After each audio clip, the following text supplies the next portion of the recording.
Hello, welcome to the North Yorkshire Moors. So I have some sad news to relate to you. My granddad, star of more than a few of my videos, has died. This was a shock to no one. He was incredibly old, 95 actually, but obviously still dreadfully sad for me and the family and probably many of you. But today doesn't have to be a sad day because we're here up on the moors to fulfill one of his final wishes, and that was to have his ashes scattered right here. In Grandad's last few weeks, when he was unable to get out of bed, he took a lot of solace in watching Katie's videos, many of which are filmed here, and we went to visit him, our last visit to him, and he said to us that this is a place he'd never be able to visit in real life, but this is where he'd like to rest, and so that's what we're going to do. We've also got my nan here, who died many years ago, and I'll explain what that's all about. I talked over the idea of making this video with my family, and they agreed that it was not only a great idea, but also that Grandad would have loved the chance to star in one last video. I'm not sure what I was expecting with the ashes, maybe some little brass urn or something, but it's quite a weighty box.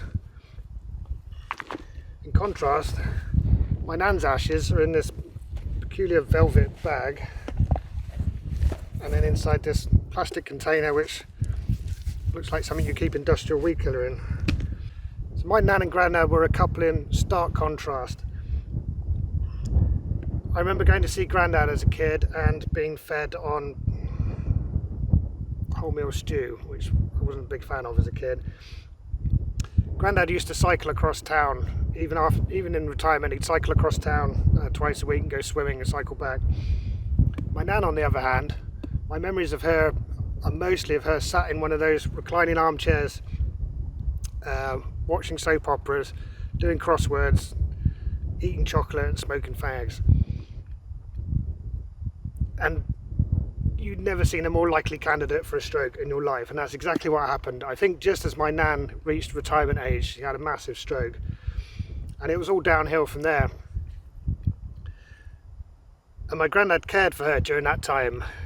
Between having that first stroke, she made a partial recovery, had another massive stroke, and then just loads more strokes until eventually passing away. Grandad looked after her that whole time without accepting any help, and that was 13 years. 13 years he looked after her. And when she finally died, it was just a blessed relief for all of us, all the rest of us at least. But it wasn't until I came to get these ashes and I found not just the ashes in this bag, but also, for some reason, I've got the Gospel of John here, which is odd because they weren't either of them believers. A little book of poems. And I've got two cards here which were obviously with the flowers for my nan's funeral. This one is from my mum and my aunt and the rest of us. This one is from Grandad.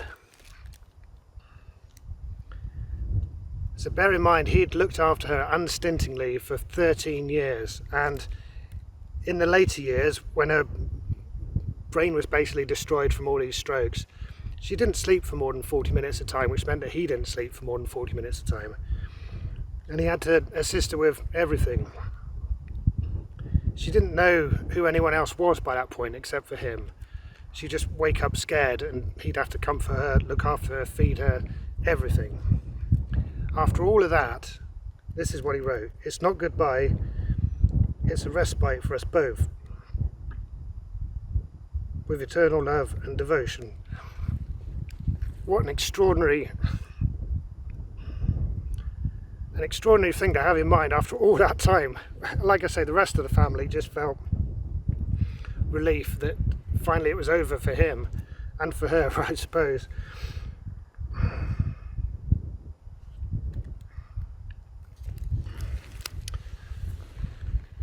So my granddad was a remarkable man, but not remarkable in the way of doing heroic acts or anything that he would consider remarkable. He was a remarkable man because he just did the right thing. He just relentlessly did the right thing without even considering doing anything else. And this goes way back to, I think, to his childhood. So Grandad grew up in the East End, in the slums of the East End, a place he loved, but a place that was, by the sounds of it, utterly Dickensian. This was Grandad came of age during the Second World War, so during the Blitz, his family were evacuated briefly. He was put in charge of his brothers and sisters, and they were all sent to Somerset. I don't know exactly where, but I know it was so bad that they went back. They went back to the Blitz. They lived through the Blitz. Grandad had a job repairing roofs from bomb damage, which is quite an amazing thing for a teenage boy to be doing. And then just after the war, he was conscripted for national service and joined up and became a driver. And the first thing that Grandad ever drove was a tank transporter. And the last thing he ever drove was my half-completed Land Rover. Grandad had dreams of going to Australia, because back then there was the assisted emigration route, so it cost you a tenner basically to go to Australia, and they'd find you a job and settle you down somewhere. He had all that lined up, but gave it up to look after his family. He had kids and he looked after them. He worked in a factory. I don't think he wanted to work in a factory, but he did for decades. And then when he finally retired, he then spent most of his retirement looking after my nan. And it never occurred to him to gripe about any of this, which again is remarkable. Just an incredibly decent man. And to me, from the outside, it was remarkable. Whenever I tried to express this to him, he just looked at me like I was mad, because like I say, it never occurred to him to be any other way.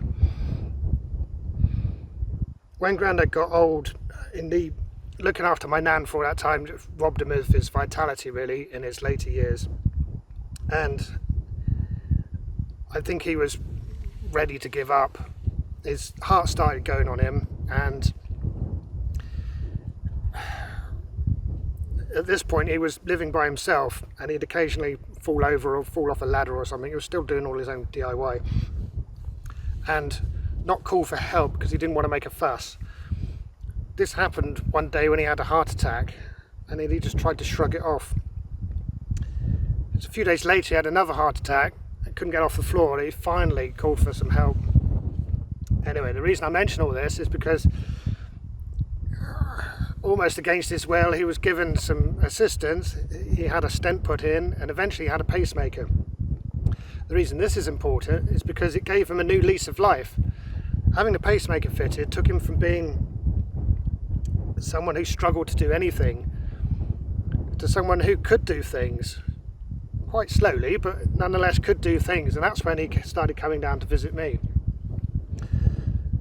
because he felt he could do something. So Grandad was something, he detested sitting around doing nothing. He wanted to be useful, and of course once you get in your 90s it becomes increasingly difficult to be useful in the way that you had been all your life up to that point. But nonetheless, Grandad turned up at my place and insisted on being given tools to do jobs with. And that's when I found the shredder. And the shredder was really the perfect tool for Grandad, because he could hang on to it with one hand and then actually do the work with the other. And he ended up shredding an entire hedge. Grandad, it turned out, was a natural on camera, something I hadn't expected at all. I was just going to film a bit of B-roll for a video I was going to make the next year about my new garden or something, and I ended up filming all of our adventures in pulling that garden to bits.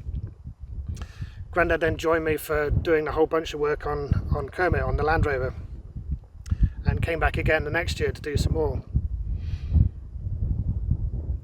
I knew, even despite the pacemaker, he was fading, but I just wanted him to hold on for two things: to see through the end of Project Kermit and to meet Katie Ventures in person. And we got there with both of those. So that was, just for me personally, I'm very grateful for that. To end up here then was one of Grandad's last wishes. I don't think my nan would appreciate it quite so much. I think she'd probably rather return to the East End or something like that. But having explained to you what they went through together, I think you can understand why we're not giving Nan a vote in this one. And this way, they do get to be together, which, as I've shown you on this note, was incredibly important for Grandad, and I think when she was still had her marbles about her for my nan as well. So that's what we're going to do. Katie's going to be in charge of my nan. Grandad's in this paper bag here.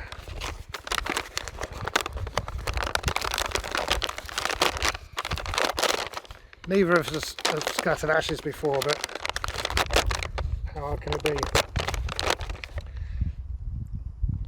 Now, we've all seen The Big Lebowski, so we know what happens if you face the wrong way into the wind. So we have taken that into account. We've got the wind coming this way, we're going to cut them that way. Something like that, Kate.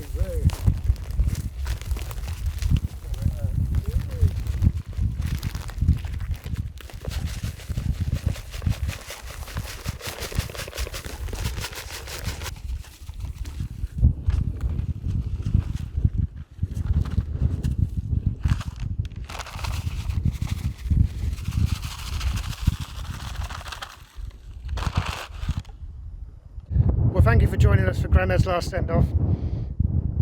We always say about people when they pass that they live on in our memories, and of course Grandad's lucky enough to live on in videos on YouTube. I had a long time to get used to the idea of Grandad not being around anymore, and it was during COVID that first really occurred to me that not that he might die, that wasn't what I was so disturbed about, but the fact that he might die alone during lockdown when none of us could go and see him. But he didn't die alone. He died with family around him. He died with the people he loved, and he'll be missed. And what more can you ask for? I'll leave you with some highlights of his time with me at my place. Right, we're off to one of Katie's wild camping spots to pitch a tent, and we'll have a few drinks in Grandad's memory. And I'll see you next time for something a bit more light-hearted. Cheers for now.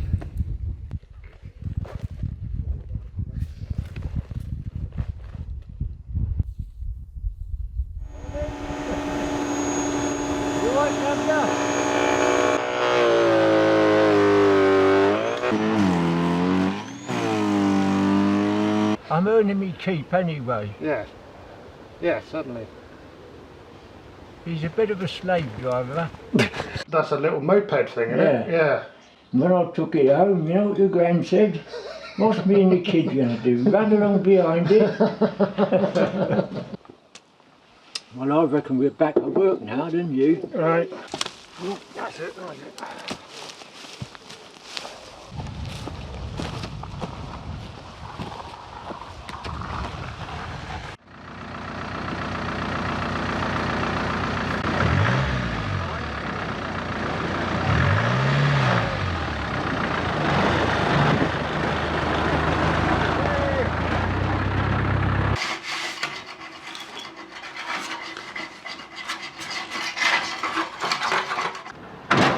Keep going.